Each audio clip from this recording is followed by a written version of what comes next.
And there's once again going to be Knight going over to the Corki. Let's see what T1 have in mind this time around. I think the Tristana obviously is a given, but this time, as you mentioned, Owner won't be able to go back to the Sejuani. Looks like they're going to take the Zyra away themselves here from Xun. Yeah. And this feels pretty safe here, going for Jax. You already have setup for the Jax. You can follow up Counter-Strike. You've got the arrow. You've got the Rakan ult. Great to set up Nidalee as well in the top lane. So it's also safe into Twisted Fate, for example, that we've seen. Yeah, just keeping his eye on it. Na is not a G champion, even though it starts with G in the English language. So he's going to skip all the way over there. So it's going to be Na locked in. Definitely one of Zeus' best champions, was his debut champion, in fact, when he started on T1. Owner taking the Zyra, though, for one of the first times here. We saw it in game number 1, and it didn't quite work out, which is, I think, making us feel like it's not going to be quite as strong, but we know how oppressive it can be.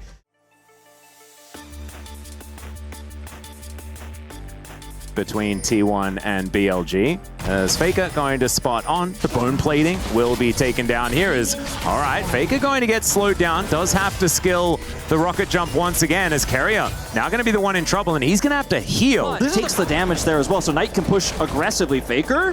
Yeah, actually diving on in, trying to make sure that he's able to trade back with Knight, but still has to sacrifice a lot of his health bar, as we can see. Still just going to be farming. We do see this a lot in this matchup. It's not exactly T1 starting off on the right foot, as Faker going to dive in once again. The explosive charge going to go off, and he does get that reset. No, he's not down and out, but it's a huge edge here that Knight holds. So we're going to fight over Gromp. Yep, Keria moving in. That is going to be T1 securing the Gromp. As the grasping roots come on down as well. Xun able to... Yep, first grub going to be taken here for Xun. That's all he really wants. Majority of the experience going to be available there. Spear is going to connect onto Keria as Faker's taking matters into his own hands. Explosive charge onto Knight there. He does have the reset in hand as the Buster Shot gets the Corki out of there. Magical Journey from Keria isn't exactly the greatest as he wants to find the Cosmic Binding. Doesn't get it. Feels fantastic. As Owner is going to come over here and shadow Faker. Yeah, there's the grand entrance. Faker gets out of it as the grasping roots connect on to on, but it's not going to do too much. Got to stop saying on to on, Wolf. That's it's a difficult one. As now, a little bit of a look towards the dragon as the flash Cosmic Binding's going to connect. Gumayusi trying to hold him in place, and now the curtains have been called. Xun going to get slowed down there as On. He's his big target. Fourth bullet is going to connect as the arrow sails by. It looks fantastic, doesn't do a whole lot. On blocks the follow-up. Get down, Mr. President, as Elk looking for the 1v1. Yeah, Gumayusi able to get into the fog of war there, into the brush. And now Keria making his way down. Elk playing very aggressively. Dancing Grenade, fair bit of damage, is not able to keep him in place there.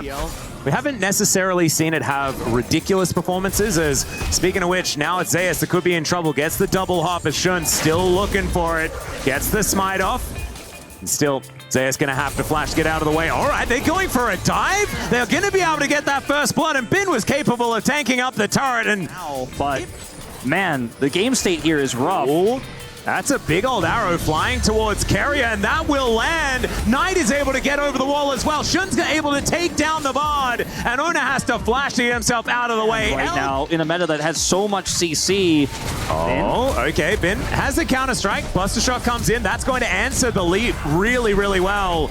But still, I think Bin should be all right. The curtain call, not going to get enough done. And he's able to walk it off with that Grandmaster's Might helping out. And just really starting to stack up. As meanwhile, up on the top side. Yeah, Tempered Fate does come on down. Good Cosmic Binding there to connect onto On, who's taking a lot of damage. Elk still offering a lot back as well as T1. It feels like just like game 2, I mean, it's not the same extreme advantage, but BLG just have control everywhere. Look at the deep wards here on the top. Oh, that's a big old gnar underneath the turret as Elk does immediately have to cleanse. Now over to get that follow-up, but still a lot of value there given to T1 with Flash and Cleanse both now being down for the 80 carry. Spear is going to connect though as Xun dives forward, looks for the pounce. Good flash from Keria, gets him off to the side, but the grand entrance comes in alongside the quickness onto the mini gnar.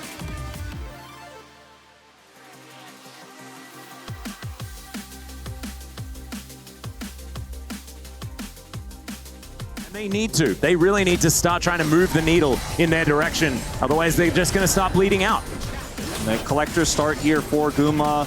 Does have some really nice finishing power if they can set up the CC. There it is. Grasping Roots comes down. That is a lot of damage onto the Nidalee, who pounces over the wall. Primal Surge gets that health bar back up again here for Xun.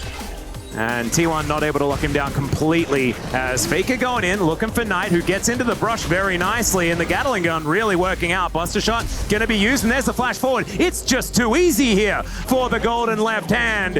And the turret going to go down as well. Icing on the cake for BLG. Clearly no mouse issues there. Faker making a missed call. And Gumayusi also able to play with the fog of war, but the ward goes into the brush. Now On looking to come in. Now the curtains have been called. Can they actually lock down any kills here? As the Tempered Fate goes wide, the plants also not really helping out. As now On kind of looking to turn it here by the looks of things. And that's been halved as well. It was to the tune of about 20 CS. Now that is starting to evaporate, and now Zeus is under fire. On is going to get over that wall, finds the hop grand entrance, doesn't quite get in there, but the quickness is still going to charm him, and there is the counter-strike. Still, this is an inner turret being sieged at 17.5 minutes. And BLG, they do not want out of this tournament. Arrow going to be sailing in, goes wide, but it still just guarantees that this inner turret is going to fall. No follow-up onto that one, as now T1 cut their losses, move back into their jungle.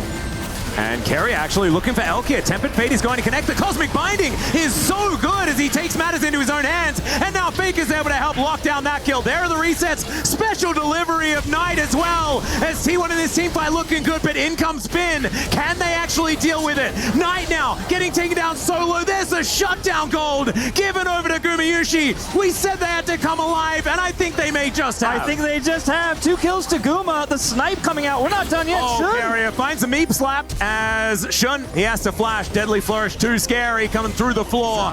Rift Herald getting a little bit confused about where it wants to go. T1 holding onto the Dragon 4 now, but Knight on that flank angle, On moving in. Zeus doesn't have TPs, dealing with this Herald, so BLG have full control. Faker.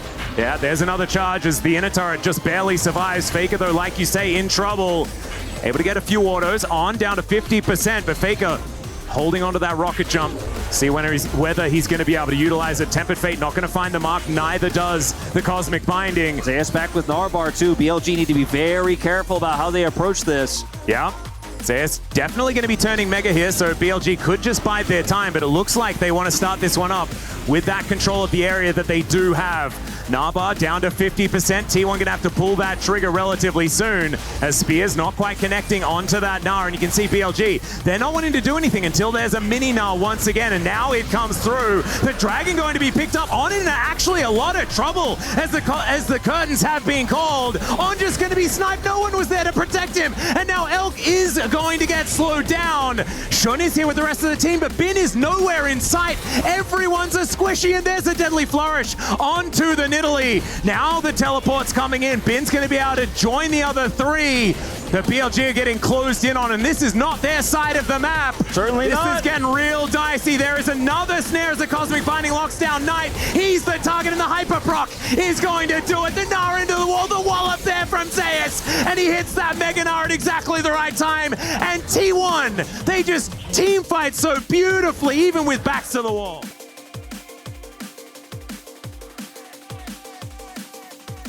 Opportunity, and BLG, a team that's so good at not giving them. Look at this positioning. But once that opportunity is there, T1 strikes so well, and these shots from the curtain call from Gumayusi, absolutely fantastic. And I'm not a Jin fan, but I am now. His positioning was so good, and they have Zeus to protect from the bin engage. On was too far away to punish. Zeus says, get back over here, grabs that leaping Nidalee, and nothing else can do at the end. You could see desperation here on the faces of BLG. This game was completely theirs, but it is very quickly T1 favored now. Oh, Cosmic Binding not going to quite land as the Tempered Fate does go down, but Elk not going to be too worried about it. Keria still just going aggressive. Bin's just going to kill him. Not entirely sure what the game plan was there, but Shun's still going to take so much damage. Faker just straight up Goomba stomping him. As another bullet, there's the flash from On this time. He's going to be respecting, and now the quickness comes in. Faker with the sickest flash, and the double knockback from the Gnar is going to be there still. T1 losing as much as they're giving here. 1,000, it's this time their sole point here for Infernal Soul. This fight gets really awkward really messy after Keria goes down. They trade the kill onto Shun, and Guma forces the flash. His aim on these curtain calls has been fantastic, but then this, unfortunately, is a step too far on trying to save the play with the re-engage there. Faker can burn this down so quickly. BLG have to be quick. Yeah, all of them do. Stranglethorns in hand here for Owner as well as they manage to hold them all down. There's the Infernal Soul, and the curtains are being called now as well. There's the Tempered Fate. It does get the stun on tonight as Valkyrie's now going to be utilized. Magical Journey comes on through as there's the Gnar. Zeus very delayed once again, but it's a bloodbath, and it's being delivered by T1. Been trying to get what he can done, but the Buster Shot's too good. Is this going to be a pentakill for the GOAT? No, it's not, because Gumayusi, he wants his piece of the pie as the Raptors don't get angry at Elk, but he is still running the wrong direction. And I think this hunting party from T1 will be able to take down their prize. Unless, well, Magical Journey does come on through. Volley from the brush gives away his position, and Elk is buying a lot of time. They're not losing any time here in the mid lane, though. T1 just pushing it down right away, just taking this inhibitor. Elk buying a lot of time. Yeah, Grasping Root's going to be there, and Owner gets the kill. I mean, it's just going to delay his respawn ultimately here because T1's still going to grab this inhibitor. There's no Baron to take, so... Opportunistic plays is exactly what BLG are going to be looking for. Zeus doesn't want to wait for that. Curtains are going to get called once again. First bullet doesn't land, but the second one rings true. Third one down, and On takes the fourth.